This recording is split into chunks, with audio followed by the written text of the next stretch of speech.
Good afternoon, everyone. Welcome to another Monday lecture. This Monday, I'm very pleased to welcome our speaker, Sara Felix from York University, who is going to talk to us about moving from critical thinking to criticality. Oh, thank you. So my name's Sara Felix, and as Simon said, I am with the University of York. Specifically, I'm the Deputy Director of their Center for English Language Teaching, which does sort of similar programs to what you have here at the CLE at UCL. But more than that, I'm also, or maybe more relevant than that, I'm also a doctoral researcher in critical thinking in international higher education. And it's that which brings me here to talk to you. So, as you heard the title, moving from critical thinking to criticality, reframing thought to include the thinker. So my word choice here is purposeful. I'm trying to show a progression over time and a progression of an idea moving. So how does critical thinking become this new word, criticality? And this is very much based on my work as a researcher, as a doctoral researcher, and it's my argument. So in a weird way, this lecture is both about the subject, critical thinking and criticality, but it's also an example of how a researcher does criticality, engages with criticality. So it's both subject and method. So this is basically an overview of my argument. This is very much a definitional argument. So arguments, and when I say arguments, I mean personal academic stands. What do you claim? What do you stand for? And arguments can be about many different things. It can be about root causes. It can be about resemblance arguments, which if you're studying law, you talk about precedent a lot, which is a resemblance argument. Or arguments can be ethical. So this argument here is definitional. I am looking at what does the word critical thinking mean, and what does criticality mean. This is also a nuanced argument. So I'm not necessarily disagreeing with people who came before me, but rather I'm further developing the idea, adding depth to it, giving it more detail. So I begin with the concept of critical thinking and why it matters in Anglo-American universities, because that's our context here. We're either studying in or working in universities. So why is criticality being talked about? Why is critical thinking being talked about in terms of universities? Why is it important? From there, I consider the scholars that came before me. What do they have to say? And how do they build deeper meaning based on whoever came before them? So sort of this dialogue through time, this debate across time, scholars responding to each other and building up this concept. Then I ask my own critical questions. What is missing from these definitions? This is where I bring my own academic voice, and this is where I enter the dialogue. From there, I introduce the idea of critical beings, rather than critical thinking, and criticality. I introduce the concept of thinker context and thinker situatedness. Don't worry, I will define those terms when we get to it. And then finally, I consider what that means for us as what I like to call maturing critical beings. So that's to give you a sense of where we're going. So this is me.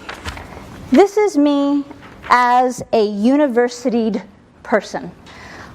Between my work and my studies, I have spent about 20 years involved in universities. Most are American and British. You'll notice this one is actually in Turkey, Istanbul Bilgi University. But it's a university in partnership with an American educational firm and claims to follow the American university system. So really we have a lot of basically British university system and American university system. And it is in this world, the 20 years that I've spent there, that I have heard, studied, engaged with, taught, and attempted to research the concept of critical thinking. And each and every single one of these universities claims to engage with and teach critical thinking. So it's very much a part of the landscape.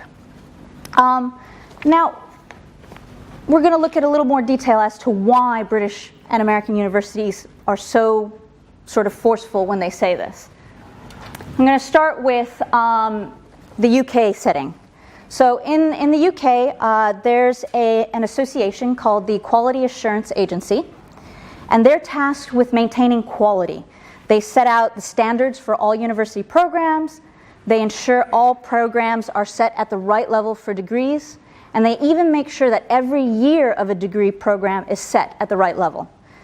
And in their code for higher education, so the first quote there, they say, every student is enabled to develop as an independent learner, study their chosen subjects in depth, and enhance their capacity for analytical, critical, and creative thinking. So in other words, higher education should help students increase their ability to think critically. In one sentence, critical thinking is given as much importance as subject knowledge and analysis. Also, in their Framework for Higher Education Qualifications, which is this document where they set out exactly what bachelor's, master's, and doctoral programs should do, they mention the word critical 27 times. So clearly, it's something important enough that they feel they need to continually repeat it. Now, I'm going to move on to the American education system because I want to show how this is similar. That it's something that's really Anglo-American for some reason. Well, there's particular reasons. They're two countries that are very close in their histories. So, the American Associations of Colleges and Universities is one of the main accrediting bodies in the US for universities. And they use nearly word for word the same thing as the QAA did. They say that universities create strong intellectual skills, and they define these strong intellectual skills as, quote, inquiry, analysis, critical and creative thinking. So we have a value system in both these university systems that are the same. They are looking for the same thing. Their outcomes and desires of university study is the same. Now finally, I'm going to zoom in a little bit because there's something that all of us in this room share, and that is that we're all involved in English for academic purposes. So we're either students preparing for postgraduate study, or we're professionals who have been working in this field. Now we have an association called BALIP, which stands for the British Association for Lecturers of English for Academic Purposes. And they're an academic and professional body. They host conferences, they have journals, and they set up the framework for what should be taught in English for academic purposes. And they explicitly state critical thinking is central to EAP preparation for UK universities. And they list critical thinking as one of the competencies that all EAP programs at all levels, pre-undergraduate, pre-masters, in-sessional, pre-sessional, all programs have to focus on critical thinking. So here we have big context, universities in general, specifically American and British universities, and narrow context in EAP, critical thinking, right there. Okay, so we know it's important. But really, what is it? You hear this word being thrown around. Where's the definition? So, what I do is look to the history of a field. And specifically, the field I'm looking at the history of is the philosophy of education. And so this lecture really takes a philosophical perspective. It looks at the philosophy of education to understand what is critical thinking. So our modern university policy that we see in the UK and the US come from mostly the definitions provided by Ennis and McPeck. And I'm going to let you know what their definitions are. But the earliest time sort of that we have the term thinking critically as a concept, as a term to be defined, goes back to a guy named Glaser, Edward Glaser. But he himself references someone else that you might have heard of, John Dewey. And he says that he draws from, yes, you have. So he references John Dewey in how he forms his own definition. But there are those that even argue that actually this Western focus, this Anglo-American focus on critical thinking can actually be dated back to the Socratic method and Socrates and Plato. That's a harder line to draw, but I think it's worth going back there just to remember what the Socratic method is, to understand why people see that influence.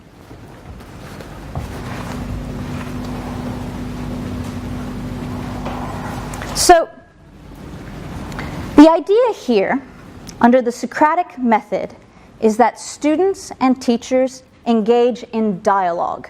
You talk to each other. It's not what I'm doing now, actually. It's not me lecturing at you and you happily taking notes. Happily or unhappily, I don't know. But it's a dialogue where students and teachers interrogate each other. And these questions lead and direct learning.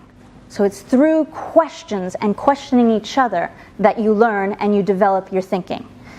And Socrates focused on the idea of questioning our values as a society and what the underlying principles of those values are, which means that he was concerned with what should we do, what ought to be done that's best for society.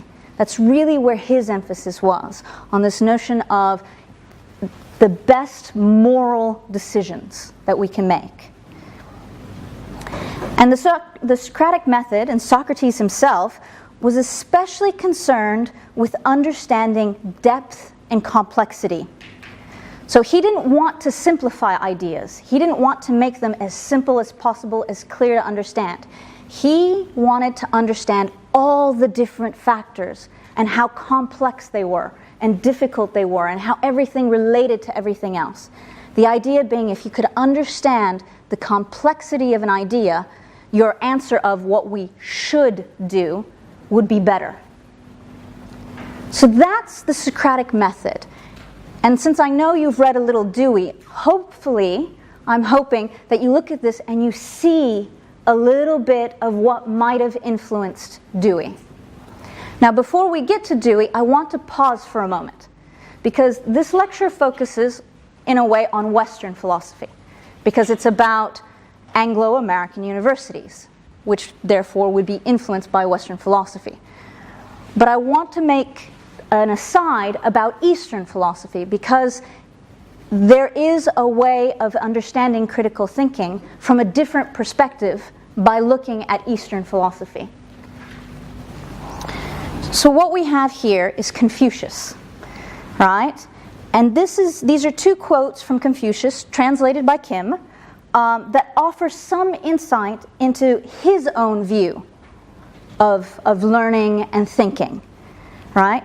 And he expected his students to be open-minded, to consider alternatives, and to contradict him.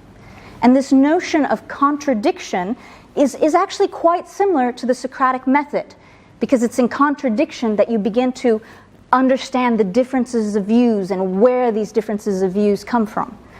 So, if you're interested in how you can use Confucius rather than Socrates to understand critical thinking, I really do recommend that you check out this article by Kim, and I'm leaving my slides here, so my slides have the reference list. But part of doing this is also for me to sort of challenge you to think about your own contexts, where you're from, and the philosophy that shapes the education system where you're from. Because that philosophy will be different than the philosophy that shapes the Anglo-American university system, but just because it's different doesn't mean it doesn't have similar ideas running through it. So now, let's hit Dewey. Dewey and reflective thinking. This shouldn't be new. I don't think it's new, once again, based on your response. So, Dewey introduced the concept of what he called reflective thinking as central to education. But in order to understand what reflective thinking is, I think it's important for us to understand what Dewey viewed the purpose of education was. Because for him, reflective thinking was a means to achieving that purpose. It was a tool that we used to have and get that purpose. And so for him, education was tasked with the development of intellectual, moral, a little like Socrates, and emotional growth of students for democratic purposes. His view was that students who had gone through education should equally participate in society. So knowing that he's looking at society and everyone contributing, participating in society, we know that he didn't view education as a place to pass tests. He didn't look at education as a way to get a job. He looked at education as serving society. All right? And so when we look at reflective thinking, it's important to remember that he developed this idea as a way of, if you think reflectively, you're better placed to participate actively in society. So based on that, reflective thinking did the following things. First of all, it was about thinking consecutively, not sequentially. So sequentially is the order of events. So 1 followed by 2 followed by 3. That's sequential. Now, what Dewey calls consecutively is understanding how 1 leads to 2 and how 2 leads to 3. What happens at 1 that makes 2 happen? Not just the order, but how the order happens. He also felt that reflective thinking was trying to understand why we think certain things are true. So the origin of belief. Where does the origin of this idea come from? And then on the reverse side, what is the consequence of that belief? Because we believe this thing to be true, we then do this. So both origin and consequence.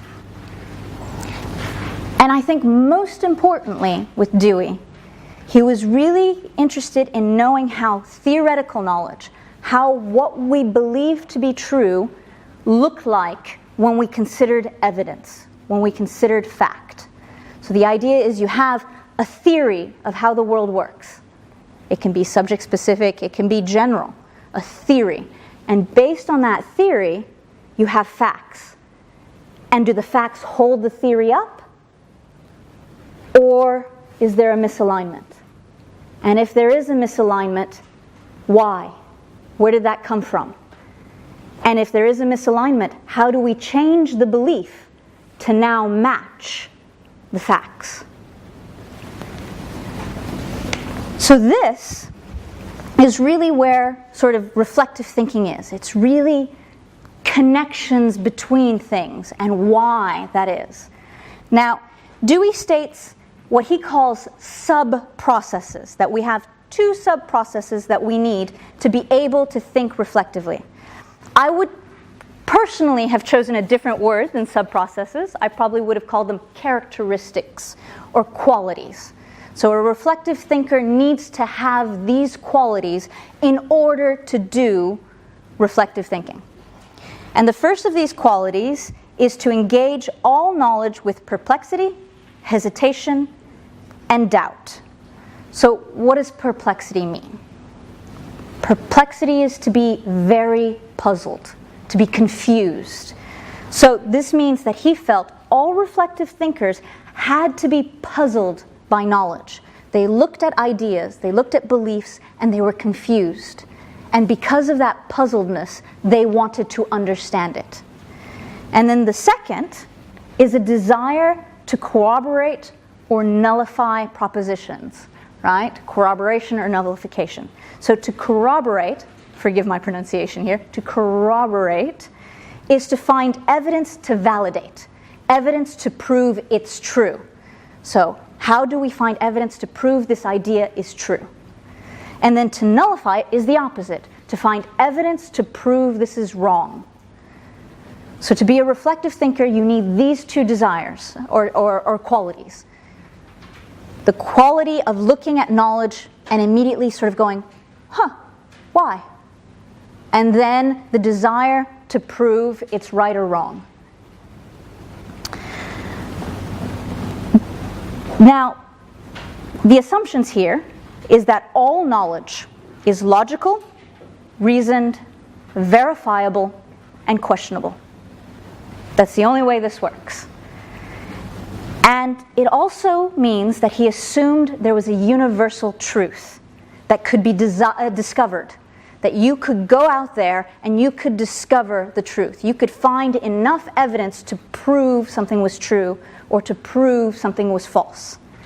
And this is very much the basis, or based on, not the basis, but based on the scientific method.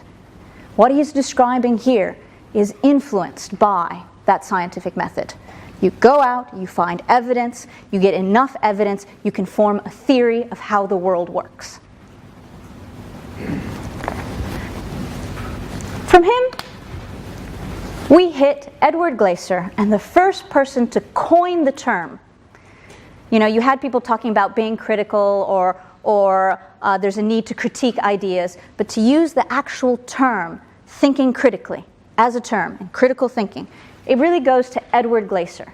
And in 1941, he was an educational psychologist, and he wanted to sort of break down this idea of critical thinking a bit more. And he very openly said, taking from Dewey, this is what I think critical thinking is. The first thing he said it is, and I quote, which I think it's on here as well, yep. It is an attitude of being disposed to consider in a thoughtful way the problems and subjects that come within the range of one's experiences. Okay, in other words, critical thinking is the will and the interest to engage problems and to try to understand them fully. Why is this the way it is? Right? Now this is an attitude. This cannot be taught. You are either this or you aren't, according to Glaser. The second thing he says is critical thinking is the knowledge of the methods of logical inquiry and reasoning. In other words, it's knowing how to question knowledge and how to see the reasoning it's based on. This, according to Glaser, could be taught. So assuming you had the first one, assuming you had the disposition, you could now be taught the second and the third. The third is, of course, the skill to apply that method. So know the method, apply the method. So, and because Glaser believed that critical thinking was a set of dispositions, knowledge, and method, he was able to actually co-author the very first critical thinking test. It's known as the Watson-Glaser Critical Thinking Appraisal Test. It's about 40 minutes long, and it's still used today, actually. You can still order it online, you can take it online, and it's mainly used by employers as a part of an application process to determine whether or not recent graduates think critically and therefore are worth hiring. We're slowly moving. We've hit 1941. We're now about to hit the 60s through the 90s. So we're getting there. We have Robert Ennis. Now, Robert Ennis is, I think he's still alive, I'm not sure though, professor of education, and he began trying to create a taxonomy of dispositions. Remember, Glaser said that to think critically, you needed a disposition, an attitude disposed towards something. So what Ennis does here is he actually tries to create a list, a classification of what these dispositions are. So once again, he's not necessarily disagreeing with Glaser, he's building on what Glaser already provided. So this is his 1993, so even though he started in the 1960s, he kept editing it. And so this is a version of his 1993 taxonomy of dispositions. And I'll just give you a moment to read that and get a sense of what that is.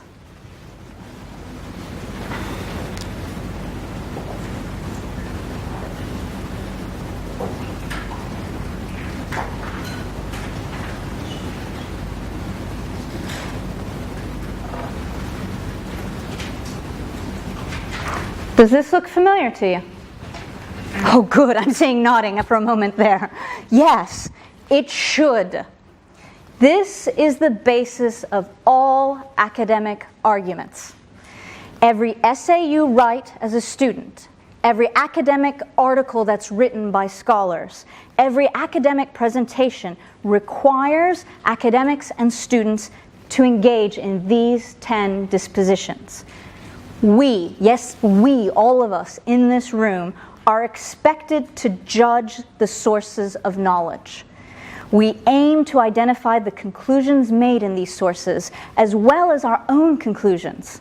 We aim to understand the reason for arguments and the underlying assumptions on which they're based. And based on this, we judge the value of those arguments made in those sources. Do we buy it? And why not? From this, we develop our own arguments. Each one of you is expected to contribute to your field as a postgraduate student. You will be making your own arguments in your field, just as I am in this presentation, developing my own argument. We ask questions, always questions, this idea dating back to Socrates, in order to understand deeper and to clarify. We plan and we judge the plan and design of experiments, especially in the hard sciences, but in the social sciences as well. We have to keep an open mind. We must be ready to admit we are wrong. And we must be willing to look at other arguments that we feel we disagree with in order to understand them better. We have to define our key terms, which I'm going to be doing later when I hit criticality and context and situatedness. To do this, we need to try to be as informed as possible, which means read, read, and read. You will never stop reading. And finally, we use all of this to draw our own cautious conclusions. So this is what Ennis brought us. And when we look at this, we see very much what higher education is about, especially postgraduate education, especially what you're going into. A postgraduate dissertation is very much about you bringing in this. Now, based on this taxonomy, Ennis began to disagree with Glaser. And the reason he disagreed with Glaser was he didn't believe it was possible to test this in a multiple choice test. Ennis argued the only way to test this was through open-ended essay questions. The only way to know this was to give somebody a topic and send them away to research and come back with their own argument. Which is probably why you're haunted by the amount of essays you are facing. Now there's one final person before we hit me that I want to talk about, and that's McPeck. Now McPeck is actually a contemporary of Ennis. So up until Ennis, we've been really looking at a dialogue across time. It's one scholar reading who came before them, and building on the idea. But with McPeck and Ennis, we have two working on the same idea at the same time.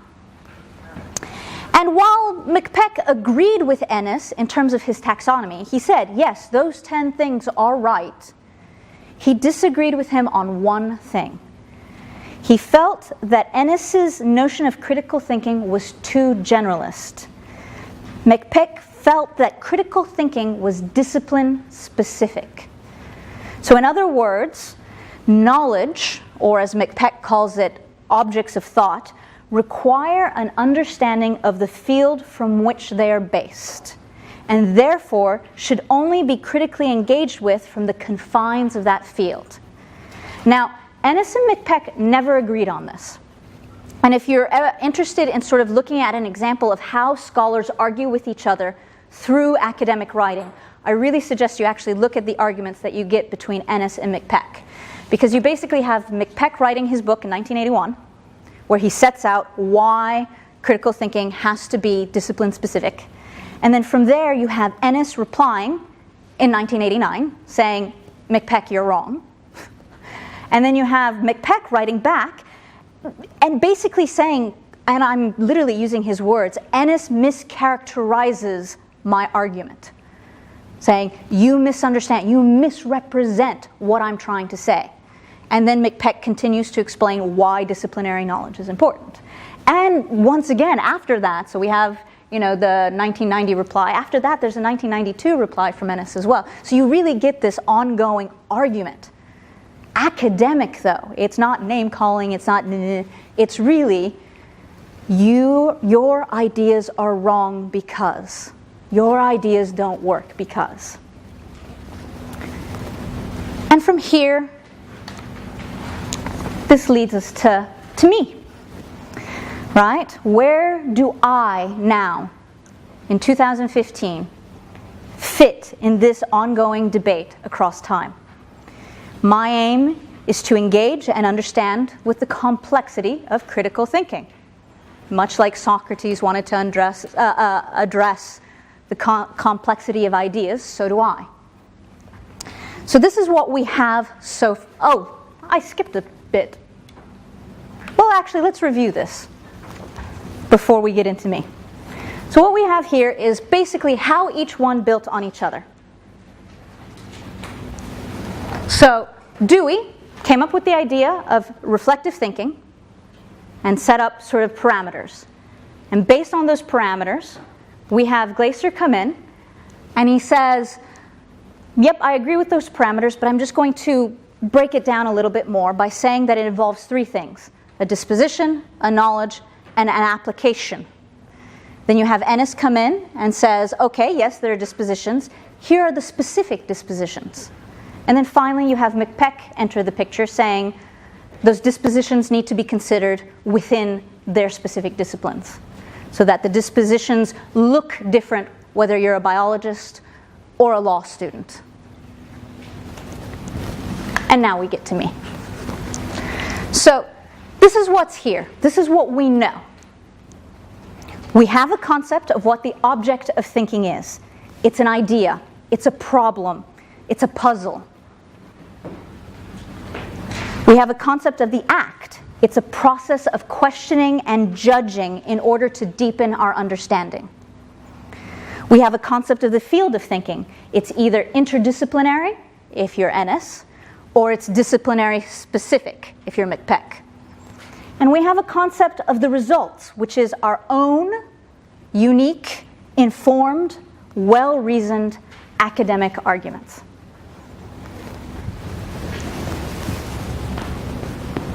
So if this is what we have, what are we missing?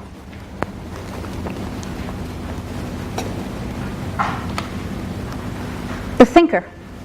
We know nothing about who actually does the thinking and how they impact the thought, right? So how does the context of the thinker, so where the thinker is from, what time period the thinker is thinking in, impact what they think? Because the idea that we're somehow living in a vacuum on an island doesn't really work. We are a product of our era, and therefore how we critically reason is impacted by that product. So right now, the definitions and taxonomies of critical thinking are disembodied. Disembodied literally means to be removed from the body. We don't consider the person who thinks. We just consider the thinking. And it's also desituated, which means it's not situated in a particular time and place and identity, because we have identities that may influence us.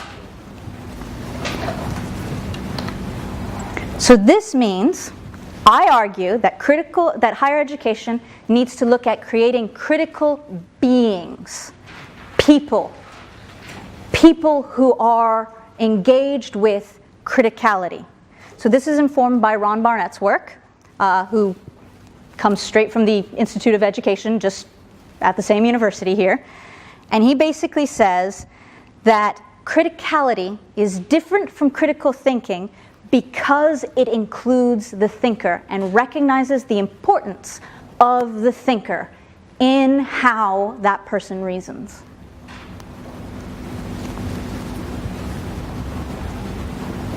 So let's look at this term criticality.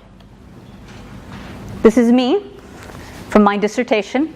My apologies now for how dense this one sentence is.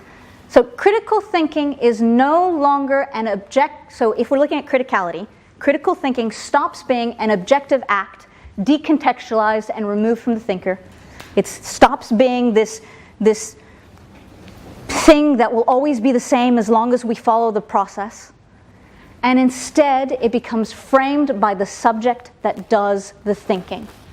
It becomes framed by who thought it. Here's an example of how context and situatedness can impact. So what we have here is region, country, city, or community the thinker is from, or the current events affecting that locale. So I'm going to use an example that's fairly relevant right now. You have, if an individual who is studying international relations is from a country that is plagued by terrorist attacks, they are going to view the purpose of the state, the number one reason that the state exists, is to provide physical security. However, if you have a different individual who is just as critically aware, who is from a place that has not had terrorist attacks in years, decades, maybe longer, where the citizens feel physically safe, there is nothing they're worried about, then they're not going to understand the primary purpose of the state to give physical security. They're going to look at the state and say the primary purpose is maybe welfare. They are no less reasoned. They are equally critical. But because they're from a different place with different events going on, how they reason results in a different answer. This is also true of our identities and how our identities fit our context. So let me give you an example using me. I am a woman. I identify as a woman. How does that identity influence my choice of what I think critically about? After all, my critical thinking is dedicated to the field of education, a field that is known as a caretaker field, a behavior associated historically with women. So is my choice to look at this part of a subconscious belief that this is how I should be? Right? So our identities also influence where we focus our thought.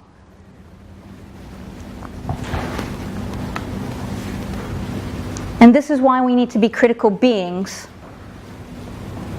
Because to be critical beings, we're engaging with critical reason, critical self-reflection, which this is where things change from critical thinking into criticality, is this right here.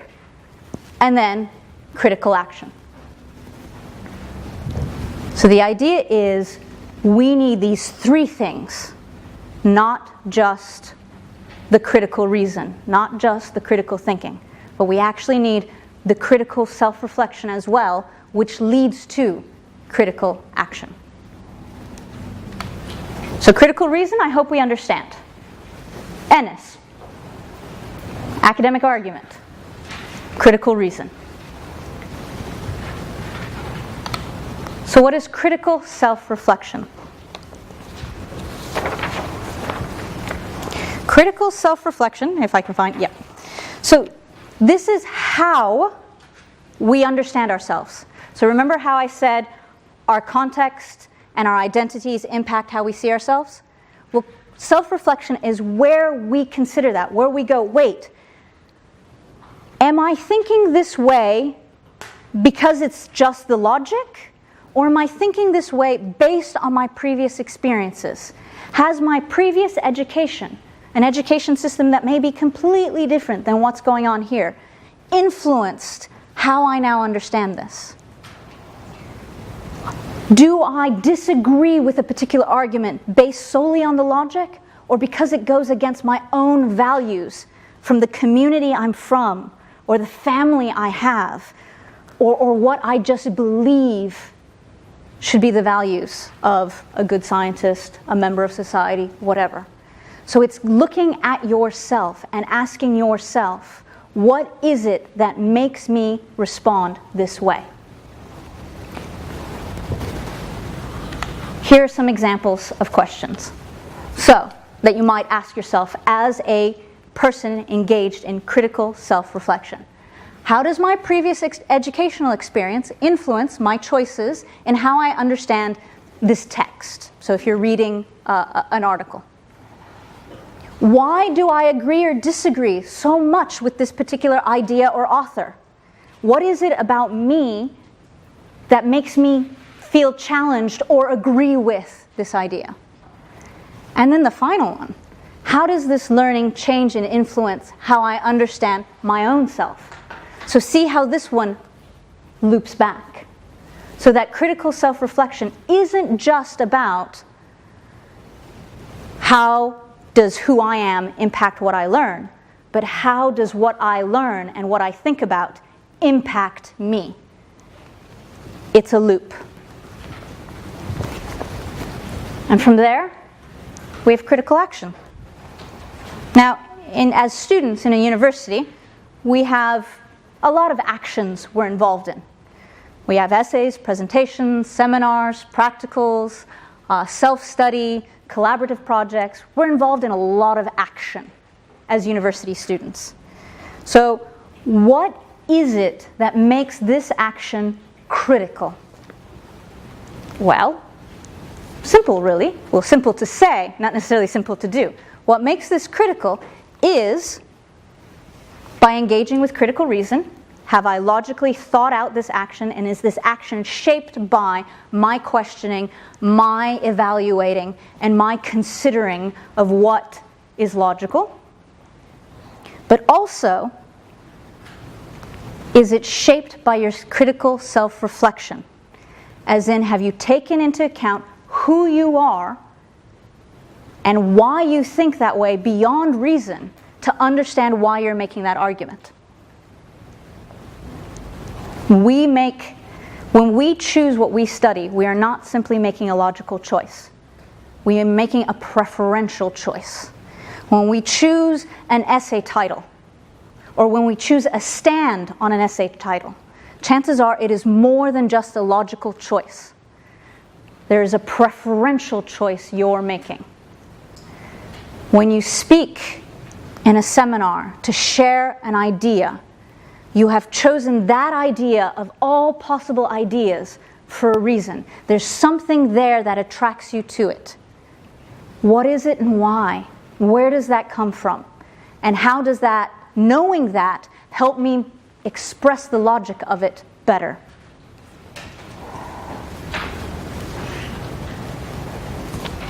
So this is what criticality looks like. You begin with critical reasoning. We'll say this lecture. You'll listen to this lecture, and hopefully you will be going, okay, what is she trying to say? How is she trying to say it? Why is she saying it that way? What is the logic behind it? Is she forgetting anything? Are there any holes in this? Where does that come from? Why? Why does she express it in that way? All of these wonderful critical questions, usually based around how so, why, and so what. From there, you're going to draw your conclusions about what you think of my lecture. Hopefully not too critical. And from there, you'll go into critical self-reflection. And you'll go, okay, so I drew this conclusion that I think this of the lecture. Now, what is it about me that makes me think that way? Did I disagree with her strongly simply because I didn't like the evidence she used, or did I disagree with her strongly because it doesn't match my own educational experiences? Because it doesn't match my own understanding of how university works. Then from that critical self-reflection, you have a critical act. Usually an essay, but even choosing to speak in a seminar is an act. So you have a seminar after this, maybe tomorrow, I don't know, where you're discussing the ideas, and you choose to voice something based on your critical reason and critical self-reflection. You then take an act. Then you reflect again and consider, how did that act go? How did people respond to it? How might have I acted different? Might have I said it differently? Did people not understand the logic behind what I said? Did I not express it well? But also, by committing an act, someone has had the chance to interrogate you. And so part of that critical reflection at this point is going, how do I now think of that idea in light of that interrogation? And from that, you might be drawn to find more sources of knowledge to continue your critical reasoning. And this is my recap. So, critical thinking as a part of higher education is central. It's an evolving term, and as it currently stands, the thinker is forgotten. And therefore, I advocate moving from a concept of critical thinking into criticality, where the thinker is put in it, where we understand that the thinker and where the thinker is from, and the time period that the thinker thought in, and the identity of the thinker influences how they chose to reason and where their final conclusions came from. And in order to be critical beings who engage with criticality, we need critical reason, critical self-reflection, and critical action. And that these are never complete. It is cyclical. We continue over and over again. And this means you, in EAP, in the IPM, this is your safe place to test it, to practice your critical reasoning, to practice your critical self-reflection, so that when you enter your postgraduate studies, you can enter them as maturing critical beings. That's it.